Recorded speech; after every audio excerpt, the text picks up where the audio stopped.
જીયો દિલથી। જ્યારથી કોફી કાફેમાં ઘૂસ્યો ત્યારથી જ નજર એક જગ્યાએ ટકી જ રહી, એક જાડી નોવેલને પકડી રાખેલ હાથની આંગળીઓ પર। બસ એ જ રાહમાં કે ક્યારેય આંગળીઓ પાના પલટાવવા નોવેલ નીચી કરે અને એનો ચહેરો હું જોઈ શકું અને મારો શક જેને યકીનમાં બદલી શકું, એ જ ચહેરાને ઓળખીને। હા, કદાચ હું એને ઓળખું જ છું, એના હાથની આંગળીનો પરથી, એ જ ફેવરિટ નેઇલ પોલિશના રંગો જે એના નખોને શોભિત કરે છે। અને હા, અને એના નોવેલ પકડવાના અંદાજ થકી। પણ એના ટેબલ પર હોટ કોફીનો ગ્લાસ કેમ છે? એને તો હોટ કોફી ક્યારેય પસંદ જ ન હતી। હા, ક્યારેક બ્લડ પ્રેશર ઘટી જતું ત્યારે જે હોટ કોફી પસંદ કરતી। પણ બની શકે કે આ એ જ નથી। પણ આમ આજે મને અચાનક શું થઈ ગયું છે? કેમ આમ વિચારી રહ્યો છું એની બાબતમાં? આટલા વર્ષો વીતી ગયા, પણ આજે અચાનક એની યાદ કેમ આવી રહી છે?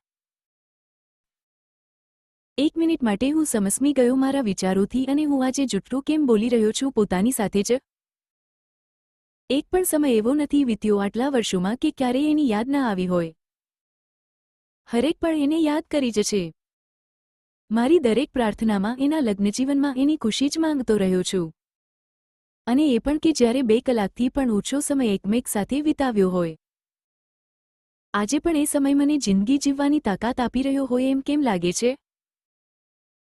એનો એ જ અંદાજ મુક્ત હાસ્ય, વાતવાતમાં ગીતોનો ગણગણાટ એની જિંદગીની બાબતમાં એ બિલકુલ હકારાત્મક હતી અને એની વાત કરવાના અંદાજ પરથી ક્યારેક તો હું પોતે ડરી જતો કે સાચે જે બોલી રહી છે એ ન કરી બેસે, અને એનો ડર હંમેશાને મને સતાવ્યા કરતો। એ દિવસે એ કેટલું રડી હતી કે જ્યારે આખા દિવસમાં એકવાર પણ મેં એની સાથે વાત નહોતી કરી। અને જ્યારે મેં ફોન કર્યો તો એ જ તૂટેલા ભાંગેલા અવાજમાં, તો તમે મારી સાથે વાત નહીં કરશો ને? તો હવે તમને મારી સાથે વાત કરવાનું પસંદ નથી? બસ એક જ વાત રટ્યા કરતી। અને હું પણ મારા ખરાબ મૂડની સજા કોણ જાણે એને કેમ આપી રહ્યો હતો? આવું તો એકવાર નહીં પણ કંઈ કેટલી વાર કર્યું એની સાથે પણ એણે તો સમજવું હતું ને કે પુરુષ હંમેશા ખુશમિજાજ, હસતો કાયમનો તો હોતો નથી એની જેમ। પણ એ તો ખમા પણ હસી લેતી જેમ આવતીકાલનો સૂરજ તો ઉગવાનો જ નથી અને કાયમ કહેતી રહેતી, જીયો દિલ સે, જીયો બિંદાસ્ત। બસ એના જ વિચારોમાં અટવાયેલો હતો અને અચાનક નજર ટેબલ પર પડી। અરે! આ ટેબલ ખાલી કેમ થઈ ગયું? શું એ ચાલી ગઈ? અને હું પણ તો કેવો બુદ્ધુ, બસ ખ્યાલમાં જ પુલાવી ખીચડી પકાવતો રહ્યો। ઉફ, હવે શું કરીશ? એક તો એ પણ તો ખબર ના પડી કે એ જ હતી કે નહીં। એકવાર એ જ્યાં બેઠી હતી એ ટેબલ તો જોઈ લઉં, અરે ટેબલ પર તો એ જ નોવેલ પડી છે જે એ વાંચી રહી હતી। શું એ ભૂલી ગઈ હશે કે ઈરાદાપૂર્વક છોડી હશે? અને ટેબલ નજીક જઈ નોવેલ હાથમાં લીધી અને બુકમાર્કનું પાનું ઉથલાવીને વાંચવા માંડ્યો ફક્ત એ જાણવા કે એ શું વાંચી રહી હતી। અરે! આ નોવેલ મારી છે। ઉતાવળમાં આ જ ટેબલ પર હું ભૂલી ગઈ હતી। મારા કાનને ભેદતો એક અવાજ સંભળાયો। આ અવાજથી તો હું ખાસ પરિચિત જ છું, જે હંમેશાને મારા કાનમાં ગુંજતો રહેતો જાણે એક મંદમંદ હાસ્ય, હરેક વખત જેમ મંદિરમાં થતો ઘંટારનો અવાજ। મધુર કંઠથી નીકળેલી વેદરુચાઓ જેવો અવાજ મારા કાનોમાં પડ્યા, જેને સાંભળવાને હું આતુર હતો, પણ આટલા વર્ષોથી હિંમત ના જુટાવી શક્યો। એ જ ઘટના પછી અકસ્માતે એને ઘટના જ ગણી શકાય ને। ઘણીવાર હિંમત ભેગી કરી ફોન કરવાની કોશિશ પણ કરી હતી અને એમ જ પૂછવાને માટે, કેમ છો તમે? ઠીક તો છો ને? બસ આ 2 પળમાં જ જ્યારે એની બાજુ પલટીને જોયું તો મારી આંખોની સામે ઘડિયાળના કાંટા 5 વર્ષ પાછળ ફરી ગયા। પણ આ જ 5 વર્ષોમાં હું પોતે જ ના રહ્યો। મારી સાથે હતી મારી વીતી રહી સહી જિંદગી। અને હા, સાથે તો હતા ફક્ત એના અને એના જ વિચારો। એ જ આંખો કે જેની ગહેરાઈમાં કોઈ પણ ડૂબી જાય, પણ આજે એણે કાજળ નથી કર્યું। એ જ કમાન આકારના આકર્ષક ખભા, એ જ ગુલાબી હોઠ અને એ જ ફેવરિટ સ્ટાઇલ પેન ઘુસાડીને કરેલી હેરસ્ટાઇલ, કપાળમાં નાની સરખી લાલ બિંદી, કાયમને માટે રહેતોનો મેકઅપ લુક। અરે, આજે પણ તો સાડી જ પહેરી છે અને અનાયાસે મને યાદ આવી ગઈ અમારી પહેલી મુલાકાત। પણ આજે અચંબિત હતો એને જોઈને। પહેલી મુલાકાતમાં સાડી પહેરીને આવી હતી। કહેવાની તો કોઈ વાત જ ન હતી કે, સાડીમાં તમે ખરેખર ખૂબ જ સુંદર લાગો છો। વિચારતો હતો એ વખતે જ્યાં સુધી નજરે નજર ના જોયા ત્યાં સુધી, મારું તો અનુમાન હતું કે ક્યાંક તો જીન્સ ટોપ, ક્યાં તો લેગિન્સ કુર્તી પહેરીને આવશે, પણ આમ સાડીમાં જોઈને હું તો ડઘાઈ જ ગયો હતો અને અચાનક મારાથી તો બોલાઈ પણ ગયું હતું કે સાડી પણ આજે ખૂબ જ દુર્બળ દેખાઈ રહી છે. તબિયત તો ઠીક હશે ને? બસ આવા વિચારોમાં અટવાયેલો હતો અને ક્યારે એણે મારા હાથમાંથી નોવેલ છૂટવી લીધી તે ખબર જ ના પડી. મને જોઈ એના ચહેરાના હાવભાવ કેમ ના બદલાયા?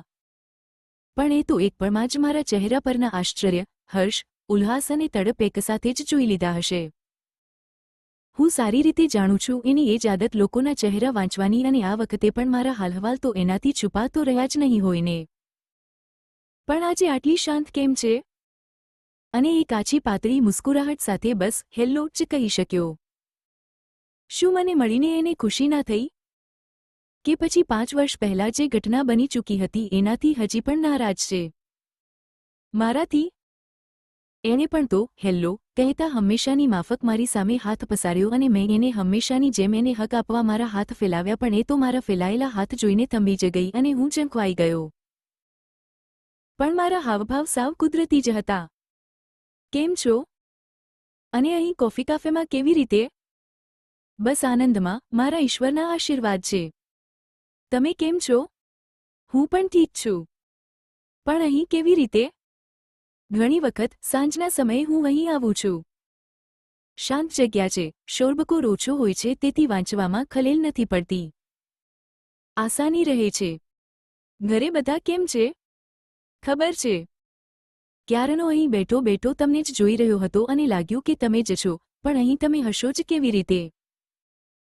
બસ મથામણમાં હતો અને ઊભો થઈને તમને મળવા આવ્યો તો જોયું ટેબલ ખાલી. અને હા, કામકાજ કેમ ચાલી રહ્યું છે? એકસાથે બધું જ કહી ગયો, જાણે સમય હાથમાંથી સરી ના રહ્યો હોય અને અંધારું પણ તો ગહેરાઈ ગયું હોય એમ લાગ્યું. 8:15 વાગી રહ્યા હતા. બસ બધું જ ઠીકઠાક છે અને એ જ પેઇન્ટિંગનું કામ બરાબર ચાલે છે. તો આવી જવું જોઈતું ને વાત કરવા માટે. એ જ સહજતા વાત કરવામાં, એ જ અંદાજ ધીરેથી હસીને વાત રજૂ કરવાની આદત. કેવી રીતે આજે જૂની પુરાની યાદો તે જ આંધીની જેમ વળી આવી? ઉફ! શું વાત કરો છો? હજુ પણ પેઇન્ટિંગ કરો છો? બધા કેવા દીવાના હતા તમારા પેઇન્ટિંગના? હા, આ એક જ તો શોખ છે જે મારો પોતીકો છે. અને આમ પણ એની આદત બની ગઈ છે. તો છૂટે જ કેવી રીતે? આજકાલ જોબ એ જ કંપનીમાં કે પછી ચેન્જ કરી? તમારા હસબન્ડ કેમ છે? ક્યાં છે?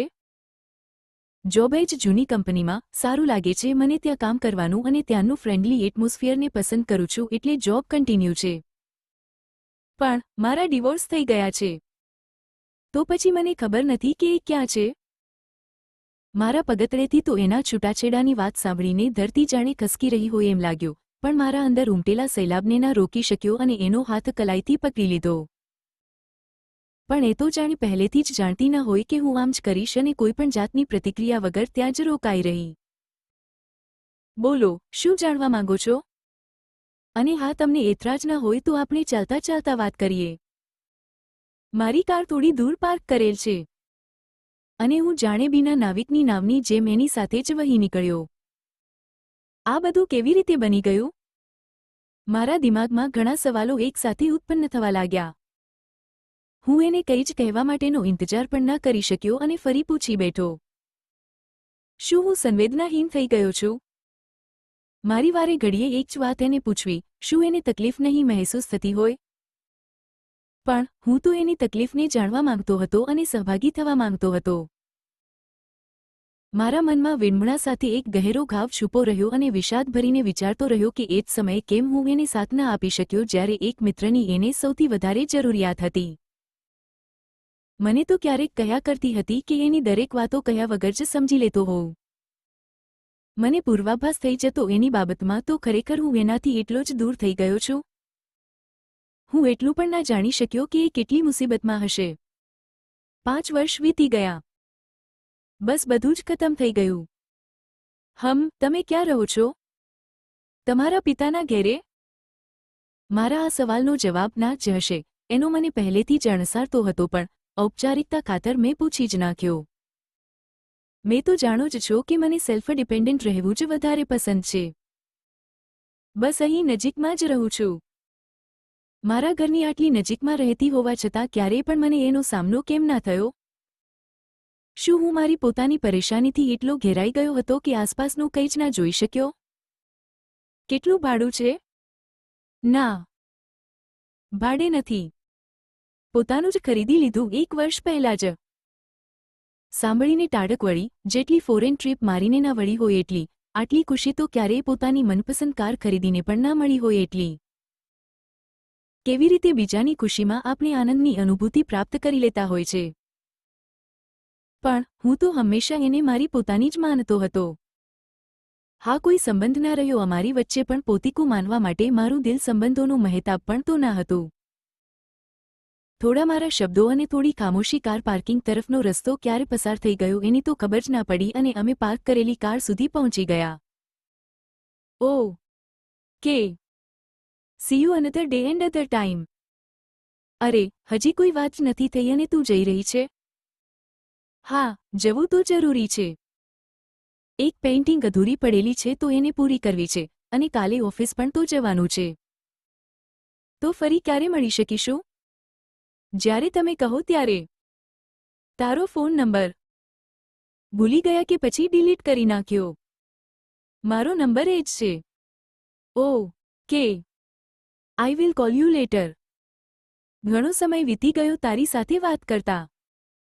Good night. મન તો ન હતું કે એને જવા દઉં, પણ એને જવા દીધી જાણે મારા શરીરમાંથી મારો આત્મા જ જતો રહ્યો હોય એવું લાગી રહ્યું. એ કારમાં બેઠી અને કાર સ્ટાર્ટ કરીને ચાલી નીકળી, પણ હું ત્યાં જ થંભી ગયો અને એકીટસે એને જતા જોતો રહ્યો. પણ આજે એને મહેસૂસ કરી રહ્યો હતો એના જવા પછી પણ. પરત ફરીને કોફી કાફે શોપ અને પૂછ્યું તો જાણવા મળ્યું કે પાછલા 4 વર્ષોથી રોજ આવે છે, એક હોટ કોફી પીવે છે અને નોવેલ વાંચતી રહે છે.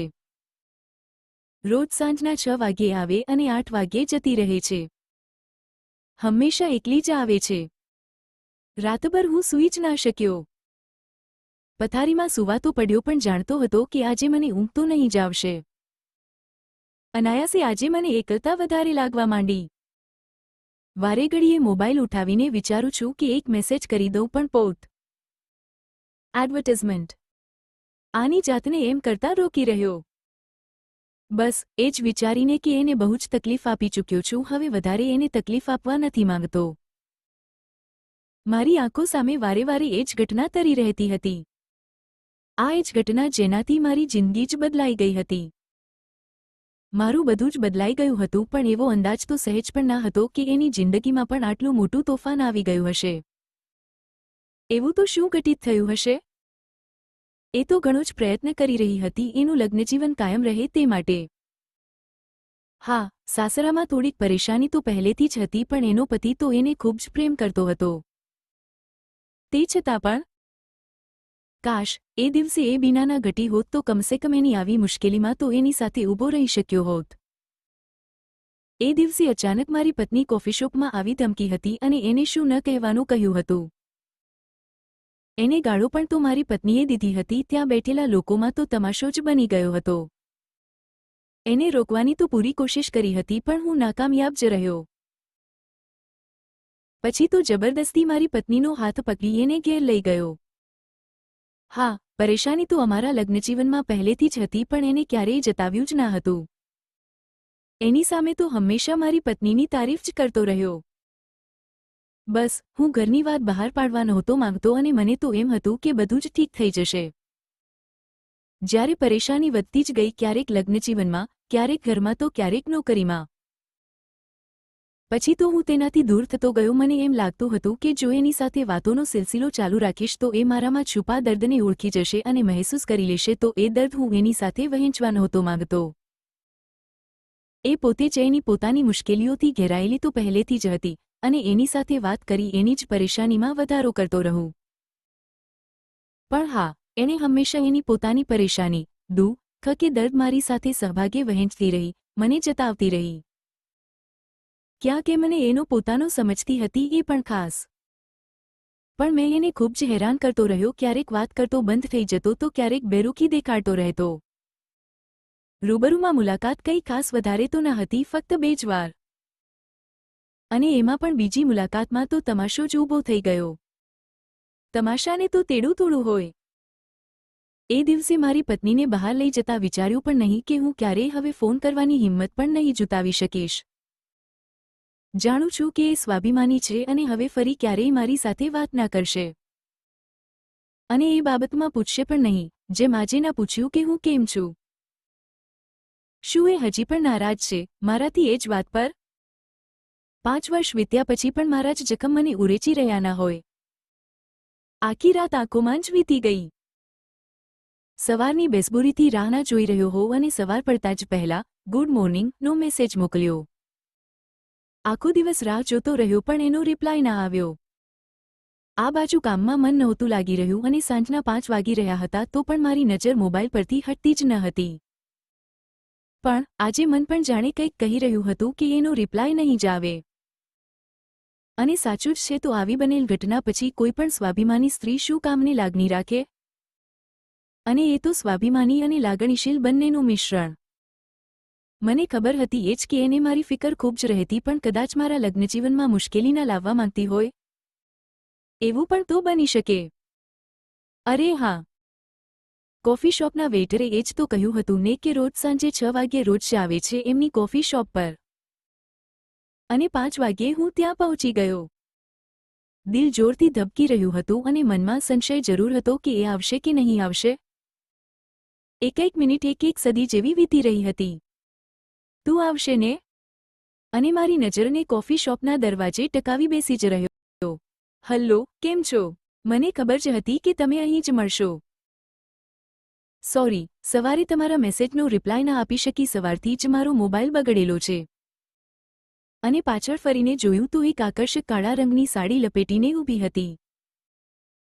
થોડીવાર માટે તો હું મંત્રમુગ્ધ બની તેને જોતો જ રહ્યો. પછી થોડી પોતાની જાતને સંભાળીને થોડુંક હાસ્ય રેલાવી દીધું. આજે લાગ્યું કે એ મને ખૂબ જ સારી રીતે જાણે છે. ક્યારેય કશું પણ ભૂલતી જ નથી. એની યાદશક્તિ પણ તો બહુ જ તેજ છે ને. બેસો. બેસો ને, કહી ખુરશી હટાવી એને સન્માન આપવાની માત્ર કોશિશ જ કરી. શું લેશો, coffee? Yes, cold coffee with ice cream. રોજ તો હોટ કોફી પીઓ છો ને? અને આજે? તમને કેવી રીતે ખબર? ઓહ, તો વાત એમ છે કે મારી જાસૂસી પણ થઈ ગઈ. કાલે રાત્રે કેટલા વાગ્યે ઘર પહોંચ્યા? આમ બોલીને તેના ચહેરા પર મુસ્કુરાહટ છવાવા માંડી અને એની આ જ મુસ્કુરાહટ પર તો પહેલા જ દિવસથી હું ફિદા હતો જ ને. કંઈક જાણવા માંગુ છું. આખી રાત સૂઈ જ નથી શક્યો. બસ વિચારોમાં તમે અને તમે જ. આહો, તો બહુ જ અધીરા થઈ ગયા લાગો છો. મી પેશનવાલ.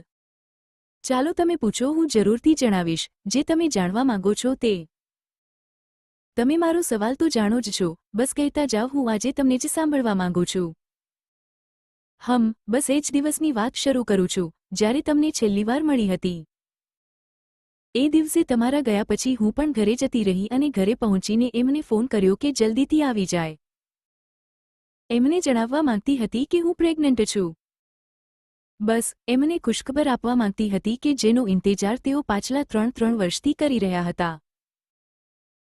તેઓ ઘરમાં આવી પહોંચ્યા અને જોયું તો ઘણા પરેશાન હતા. પણ મને એમ લાગ્યું કે ઓફિસમાં કોઈ બીના બની હશે અને ઘણીવાર તેમને પૂછ્યા પછી તેઓ પોતાની મુશ્કેલી કહેવા તૈયાર થયા અને ઊભા થઈને એક ફાઇલ લઈને આવ્યા અને ફાઇલ મારી આગળ ધરીને બોલ્યા, મને આઝાદ કરી દે. આ કાગળો પર સહી કરીને કોર્ટ આપણા છૂટાછેડા 6 મહિનામાં જ મંજૂર કરી દેશે. મેં બધા જ પેપર્સ તૈયાર કરાવી દીધા છે. મારી જિંદગીમાં પાછલા 2 વર્ષથી કોઈ છે અને હવે હું એની સાથે જ રહેવા માંગુ છું. અને હા, એ પ્રેગ્નન્ટ પણ છે. મારા બાળકની માતા બનવાની છે તો હું એની સાથે જલ્દીથી લગ્ન કરી લેવા માંગુ છું. હું નથી ઈચ્છતો કે કોઈ એને નાજાયજ કહે, એની તરફ આંગળી પણ ઉઠાવે. અને હા, તેં જ તો કહ્યું હતું ને કે જ્યારે સંબંધથી બહાર જવા માંગો તો કહી દેજો. હું એક સવાલ પણ નહીં જ કરીશ તો તું તારી આ વાત પર કાયમ રહીશ અને કોઈ સવાલ નહીં કરે, કારણ કે મારી પાસે તારા કોઈ પણ સવાલના જવાબ નથી. અને મમ્મી પપ્પા પણ મારા આ ફેસલાથી ખૂબ જ ખુશ છે. તું તો જાણે જ છે ને કે તેમને એક બાળક હોવાની કેટલી વાંછના છે. તારે જે સામાન રાખવો હોય એ રાખી લેજે. અને હા, એલિમોનીમાં જે જોઈએ તે આઉટ ઓફ કોર્ટ સેટલમેન્ટ કરી લેશું. તું જે માંગે તે આપવા તૈયાર છું, ફક્ત મારા સિવાય. આમ કહીએ મને છૂટાછેડાના પેપર્સ મારી સામે ધરી દીધા. તો શું તે એમને આટલું જ કહેવાથી છૂટાછેડા આપી દીધા? તું પણ તો પ્રેગ્નન્ટ જ હતી ને, એ જાણવા છતાંની પણ તારા પતિએ તને છોડી દીધી. મારું તો મગજ બહેર મારી ગયું હતું એની આ વાત સાંભળીને. હા, સહી કરી દીધી એમણે ધરેલા તમામ કાગળો પર. જ્યારે કોઈ મારી સાથે રહેવા જ ના માંગતું હોય અને છેલ્લા 2 વર્ષથી બીજા કોઈની સાથે રાત ગુજારતું હોય એવી વ્યક્તિને મારી સાથે ક્ષુલ્લક સંબંધોથી બાંધી રાખીને શું કરું? તે એ પણ ના વિચાર્યું કે એક અજન્મા બાળકની સાથે એકલી આ સમાજમાં કેવી રીતે જીવી શકીશ?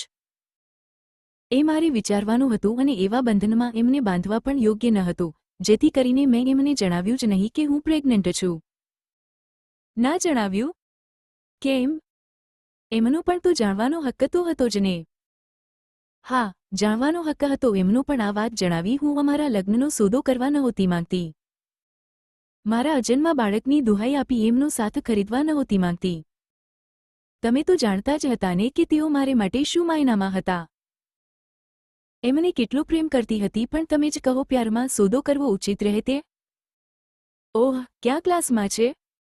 છોકરો છે કે છોકરી? અત્યાર સુધી ધીરજ અને સૂકી આંખોથી જે વાત બયાન કરતી હતી ત્યાં એકાએક આંસુઓનું પૂર ઉમટી પડ્યું. એના હાથને મારા હાથમાં લેતા પાણીનું ગ્લાસ એની તરફ ધર્યું અને પાણી પીતા પીતા પણ હિબકા ભરતી રહી અને મારું દિલ પણ બીજા એક વજ્રઘાત માટે તૈયાર નહોતું. જે દિવસે છૂટાછેડા માટે કોર્ટમાં ફાઇનલ જજમેન્ટની તારીખ હતી અને કોર્ટ પહોંચતા પહેલા જ રસ્તામાં મને અકસ્માત નડ્યો અને એ હાદસામાં હું મારા અજન્મા બાળકને પણ ગુમાવી બેઠી. એ રડી રહી હતી અને અંદરો અંદર હું તૂટી ગયો હતો એની વાતોથી. તો એને કેવી રીતે સંભાળી શકું? મારા પોતાના હાથ કાંપી રહ્યા હતા. મારું મનોબળ પણ ચકનાચૂર થઈ ગયું હતું. બસ હું મારી જાતને કોસી રહ્યો હતો એ જ વખતે હું એને સાથ ના આપી શક્યો. આટલું બધું અઘટિત બની ગયું અને હું મારી જ દુનિયામાં. હું એના સુધી પહોંચી કેમ ના શક્યો? ધીરેથી એણે પોતાનો હાથ મારા હાથમાંથી છોડાવીને પર્સમાંથી રૂમાલ કાઢ્યો અને પોતાના આંસુ લૂછ્યા સાથે મારા પણ. આજે પણ એની એ જ હિંમત પોતાને સંભાળવાની અને મને પણ સંભાળી શકવાની તે જોઈ હું તો દિગ્મૂઢ બની ગયો. હું પણ તમને કંઈક કહેવા માંગુ છું. જી. કહો ને. જરાક ભારી અવાજમાં કહ્યું. એ દિવસે જે હંગામો થયો પછી અમે ઘરે પહોંચ્યા. મારી પત્ની તો ખૂબ જ ક્રોધિત હતી. એણે તો એમ જ વિચારી લીધું કે આપણી વચ્ચે કંઈક અનૈતિક સંબંધ હતો. હું એને ઘણી જ સમજાવી અને સમજાવવાની કોશિશ કરતો રહ્યો. છેવટે હું હારી ગયો, પણ એ ના જ માની અને એના પિયર જતી રહી. બસ એક જ વાત લઈને કે મારી સાથે રહેવા નથી માંગતી. 2 વર્ષ. 2 વર્ષ સુધી તેને મનાવવાની કોશિશ ચાલતી રહી. બધા ઘરવાળા એને મનાવવા ગયા, પણ આખરે અમારા છૂટાછેડા થઈ જ ગયા. પ્લીઝ, તમે પોતાને દોષિત ના માનતા, પણ સાચી વાત તો એ જ છે કે અમારે એકબીજા સાથે ક્યારેય બનતું જ ન હતું. એને નાની નાની વાતોમાં પણ કોઈ કારણ મળતું કે તરત જ છૂટાછેડાની જ વાત કરતી અને આખરે એક દિવસ એને સજ્જડ બહાનું પણ મળી ગયું. હા, બહાના જ બની રહે છે એકબીજાથી છૂટા પડવા માટે, પણ સંબંધ ક્યાં તૂટવા માટેના હોય જ છે. ડોન્ટ વરી, હું કોઈના ગમને મારી બાજુ ફરકવા પણ નથી દેતી. જો એમ જ કરતી તો હું આજે જીવિત જ ના રહી શકત ને. હજી મારી અંદર ઘણા જ રંગ બાકી છે કેનવાસ પર ઉતારવા માટે. કેમ, સાચી વાત ને? બસ આટલું કહીને એ હસવા લાગી જાણે ઘનઘોર વાદળોમાં છુપાયેલો ચાંદ નીકળી આવ્યો ના હોય. આજે જે તમારી આપવીતી સાંભળી અને તમને જે કહ્યું એનાથી દિલ પરથી બોજ ઉતરી ગયો. તમને સાંભળીને ઉદાસ પણ છું જ, પણ તમારી હિંમત ગમમાં પણ હસી શકવાની તાકાત મને પણ શીખવાડી ગયું આજે. તમારી આંખોમાં જોયું તો હવે આંસુનું એક ટીપું પણ નહીં હતા, બસ રંગો હજાર. હરેક પરિસ્થિતિમાં જીવવાની ચાહત અને એક અતૂટ વિશ્વાસ, જિંદગી જીવવાને નામ. જીઓ દિલ સે. એક રિક્વેસ્ટ છે તમને. હા. કહો ને. પ્લીઝ. હવે ક્યાં ખોવાઈ ના જતા. હું આ દોસ્તી ખોવા નથી માંગતો. એણે મારા હાથ પર હાથ મૂક્યો જાણે કોઈ પ્રોમિસ કરતી હોય એમ અને એટલી જ સહજતાથી મારી વાતો પર હસીને ગણગણવા માંડી. એક જૂનું પુરાણું ગીત અને મારું અનહદ પસંદીદા. જિંદગી કૈસી હઈ પહેલી હાય, કભી વો હસાએ.